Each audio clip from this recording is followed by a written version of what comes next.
राजा जनक अपने कुलगुरु शतानंद, ब्राह्मण समाज, ऋषि मुनियों के साथ और जो जनकपुर के नागरिक थे उनके साथ आगे बढ़ते जा रहे हैं। सभी के हृदय में शोक है, विषाद है। ऐसा लगता है जैसे भगवान श्री राम उस विशाल नदी को लेकर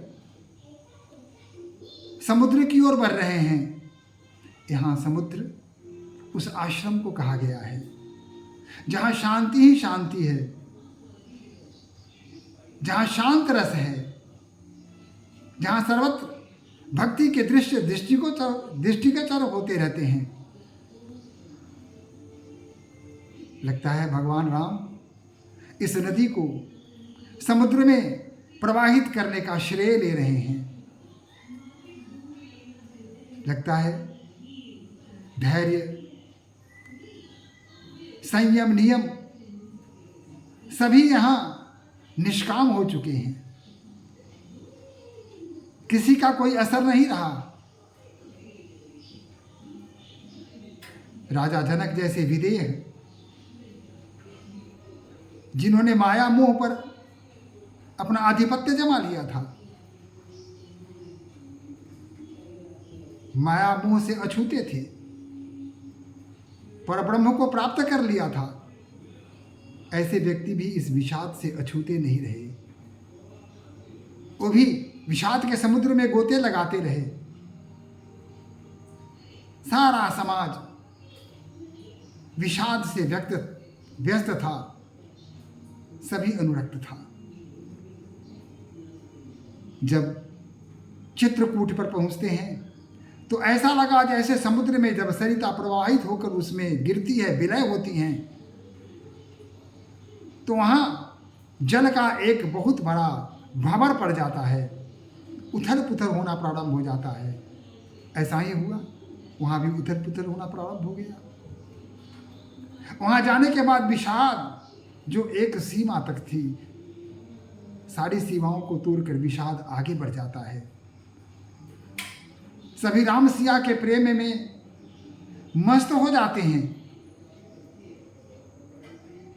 राम सीता वन में आए, उन्हें किस प्रकार अनेक प्रकार के कष्टों का सामना करना पड़ रहा है, यह सोच सोच के लोग और दुखी हो रहे हैं। आश्रम पर पहुंचते ही जब सीता जी को ब्रह्मचारिणी के रूप में देखा, साध्वी के रूप में देखा, सादे वस्त्रों में देखा, परिवेश अलंकारहीन देखा, तो राजा जनक अपने को रोक नहीं सके। विदेह यहाँ सदैव हो गए और दूसरे प्रकार से विदेह की अनुभूति उन्हें होने लगी। अपना आपा खो गए, उनका हृदय विदीर्ण होने लगा। जिस पुत्री को इतने प्रेम से लाड़ प्यार से पाला था, आज वह पुत्री किस वेश में और किस स्थान पर टिकी हुई है, किन किन कष्टों का सामना उसे करना पड़ रहा है, यह सोच सोच के राजा विदेह अत्यंत दुखित हो रहे हैं, अत्यंत विषाद पूर्ण हो रहे हैं। किसी प्रकार की शांति वहां नहीं है। जब अपने समाज के साथ चित्रकूट पर पहुंचते हैं तो वहां की स्थिति और भी विषम हो जाती है। रानियां जो पहले से वहां प्रस्तुत थी, अन्य नारियां जो वहां उपस्थित थी, राजा जनक को देखने के बाद उनके हृदय में जो पहले से संताप था, दुख था, उसकी अभिवृद्धि हो जाती है और वे जोर जोर से चारों तरफ रोने लगती हैं। चारों तरफ लगता है जैसे शोक का साम्राज्य हो गया हो, विरह का साम्राज्य हो गया हो। विषाद ने मानो चारों तरफ अपना आधिपत्य जमा लिया हो। कोई भी शांत नहीं था।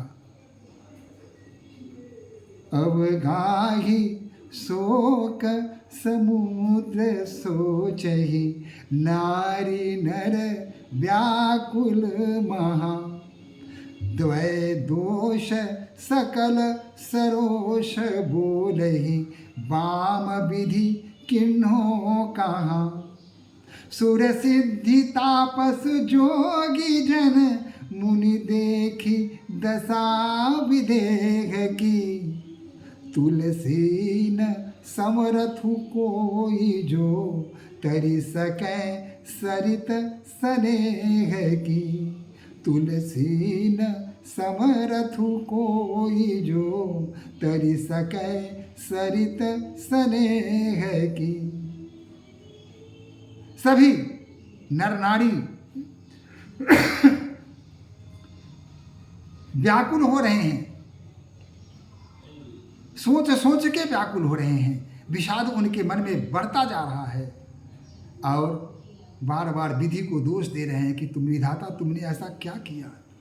ऐसे सुकुमार सरल राजकुमार और राजकुमारी को वन भेज करके तुमने अच्छा नहीं किया विधाता। सभी विधाता को दोष दे रहे हैं। और जो देवता लोग हैं, जो मुनि लोग हैं, विदेह की दशा देख करके वे आश्चर्यचकित हो जाते हैं। आज विदेह नहीं रहे। वहाँ की स्थिति देख करके वे भी स्नेह में बह चले। ऐसा कौन सा व्यक्ति वहाँ उपस्थित था जो प्रेम के सरिता में न बह गया हो। सभी बह गए। राजा जनक आंखों से अश्रुओं की धारा प्रवाहित हो रही है।